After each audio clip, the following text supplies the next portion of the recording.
We're the violent cycle walking through the jungle. Listen what I'm searching for. When I chat and I can hold it again. Oh my friend, when I just a little dreaming for the crystal, should I bury in my soul? It's time, just let it go. 这国庆晚爸和晚妈跟很多朋友一样，踏上了外出的旅途，用身边的手机记录了这些美丽的所见。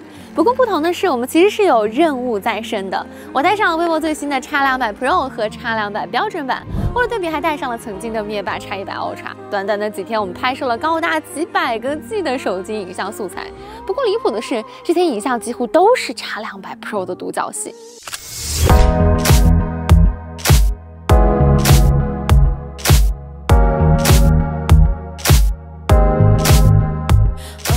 假期快结束的时候，我们才发现很多场景都忘记了做对比，标准版和灭霸加起来才只有几十张照片。更离谱的是，晚爸竟然用 X200 Pro 拍摄了超过300多条视频，数量多到做后期的时候，他看完一遍都要耗时几个小时。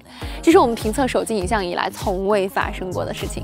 要知道，在之前我们评测手机主要都是拍照片啊，很少用手机来拍摄视频。这真的不是有意为之，因为我们本身是要做一期2亿长焦的对比测评，但是 X200 Pro 流畅的创作感受，让我们在对它的影像能力探索中，逐渐忘记了还有一个参照物。是的，我必须要说哈，这次的美队2代真的是一部迷人的手机。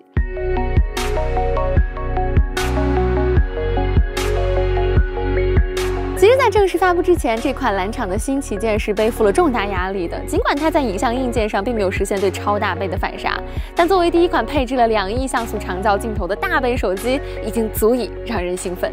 接下来，就让我们来看一看 X200 Pro 带来了哪些影像上的变化。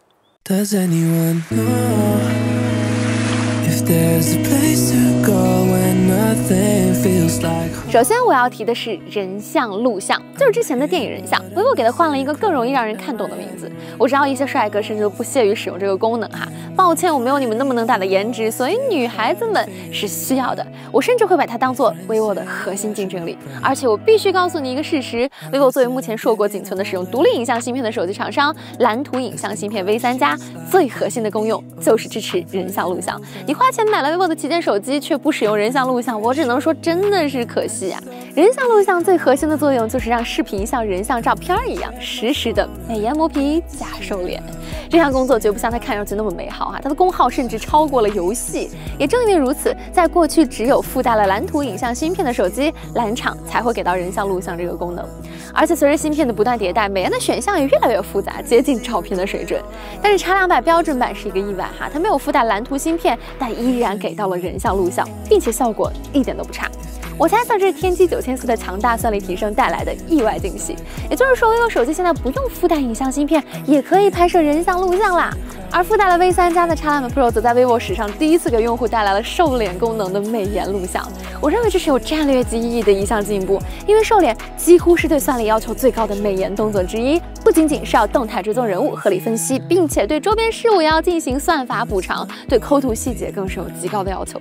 而且经过我们的压力测试，长时间的拍摄并没有出现丢掉美颜的情况，甚至手机都没有发烫，还有比这更加振奋人心的进步吗？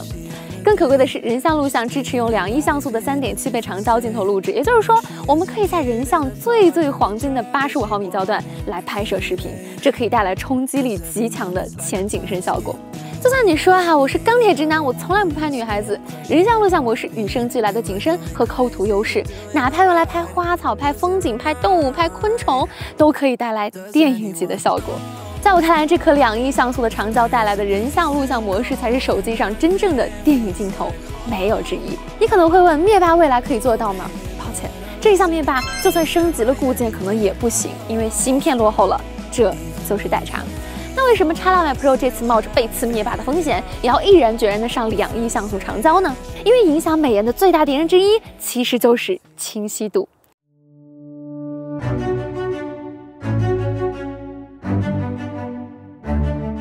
还记得 vivo 的死亡铁丝网吧？其实从灭霸开始，这个问题就不复存在了。相信我们的粉丝还对灭霸根根清楚的发丝记忆犹新。只要清晰度和芯片算力上去了，抠图根本就不是问题。这次我们无论是阳光下、室内灯光下，甚至夜景和逆光，人像录像和人像拍照的抠图都表现出了很不错的水准。无论多么复杂的铁丝网也都一笑而过，再无困难。而且长焦人像抓拍也得到了非常强的提升，甚至连街拍和舞台两个的长焦都变得可用了。只有在像海边这种极暗光线下，有概率会出现模糊的情况，在现实中这已经接近能见度的极限了。哇哦，非常的漂亮的。在基督城的海边，我们幸运地遇上了极光，这应该是X200 Pro 在南半球的第一张极光照片吧？没错，南半球的极光是红色的，虽然肉眼其实看不到但在风光模式下，我们可以轻松地实现手持拍摄，只需要7、8秒钟，不需要任何参数调整。我们甚至用人像模式也能实现拍摄。提亮，但是暗部依然会得到优秀的控制，这是现在的 vivo 旗舰手机影像的一个鲜明特点。特别是拍摄黑白照片的时候，你能明显的感受到这种高对比度光影的魅力。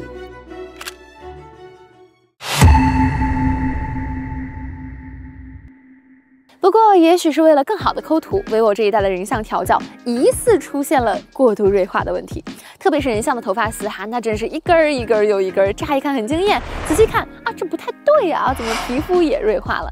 其实这是自然人像参数上的一个小 bug， 问题不大，我们也第一时间给了 vivo 的影像部门进行反馈，相信发布的时候这个 bug 已经改过来了。因为暂时不能使用自然人像，但是我们有了一个新的发现这个后置人像多出了经典人像模式。经典人像一直是vivo手机前置镜头才有的模式主要用于女性自拍，相对于后置的自然人像更偏亮白调，更讨好女性的眼球。It's the evening light shining through the curtains, the time before the night when everything is golden。在经典人像中，锐化的问题没有了。不过，另外一个功能又出现了锐化的问题，让我们把目光投向这个排在第2位的相机功能页卡——风光。这不是一个简单的新相机功能它是一个超级容器。之前的夜景、月亮、星空、夕阳、晚霞、时光慢门等等等等，全部集中在了一个功能页面，甚至包括了全景照片、星空微缩虚化和透视矫正功能，可谓是本次相机系统升级的最大变化。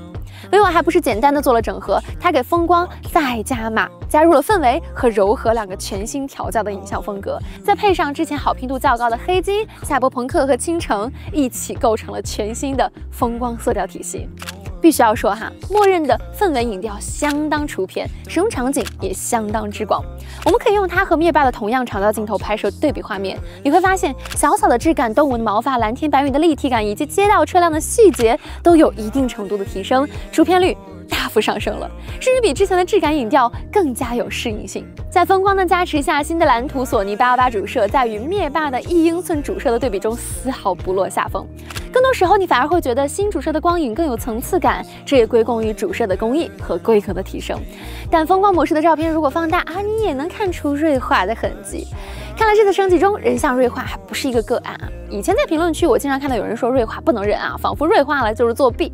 我是这样看的锐度、对比度这些项本来就带着比较强烈的个人喜好，对于影像调教来说不是难题，而是中间值如何选取的问题，甚至可以说不是技术的问题，是观点的问题。手机厂商一定会选取对于大部分用户而言比较讨好眼球的设置，就像这一次的氛围影调一眼好，所以为了效果加一些锐化属于常规动作，那个苹果和三星的影像也会有锐化。更何况 vivo 在拍照模式里面已经给你暗藏了专业选项，对比度、锐度、饱和度各种参数都可以调整，也可以保存。一句话，蓝厂已经把自主权给了用户了，我觉得这样蛮好的。从风光模块可以看出，蓝厂这次影像模块的整体思路就是整合，化繁为简，化多做少。这也是我们之前在节目中呼吁过的，用户也许只需要一个快门键。考虑到风光、街拍、拍照专业这4个功能群组有非常大的同质性未来是否还需要同时保留，值得 vivo 的影像大拿们多开闭门会议。最后我还想说说这次蓝厂一个并不起眼的改动哈，但是对于用户非常有价值，就是镜头切换问题。相信不止一个用户发现这样的情况，比如我们用舞台模式，删点也是 VIP 嘛。如果我从1倍镜头开始录制，变焦只能到3.7倍，清晰度还惨不忍睹。那之前的20倍到哪里去了呢？原理是你用的其实是1倍主摄，它在工作中是不能切换到长焦的，只能数字变焦。而同样的，长焦最短也只能3.7倍，无法回到1倍。哪怕我们用预览模式不录像，是可以进行跨越镜头的变焦，但切换的时候也会非常生硬。这次 X200 Pro 它就不同了，它的舞台录像变焦可以从1倍到30倍，切换镜头的时候非常丝滑，甚至中心点都不会产生很大的偏移。可以说，这是我用过最好的手机数字变焦。到现在 ，vivo 才真的可以说是演唱会神器了。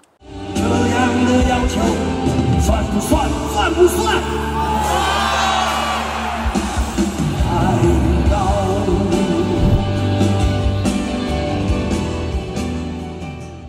同情灭牌的用户哈，不知道这个改动能不能 OTA 一下？这2个关于变焦的改动，起码可以让我们看到，过去这4个月，蓝厂的影像工程师真的是默默做了很多的工作。社交平台上流行的 Live Photo 动态照片，vivo 也是及时加入了。如今的 X200 Pro 在影像上让我们喜欢的，不仅仅是硬件，也不仅仅是算法，更是对于手机影像的理解和对于细节的工匠精神。希望上海亮相的 X200 mini 会继续带给我们惊喜啊！这款手机虽然在网上已经被深度曝光了，但等晚妈和晚爸拿到真机之后，一定还会发现与众不同的地方。那我们就下次再见吧。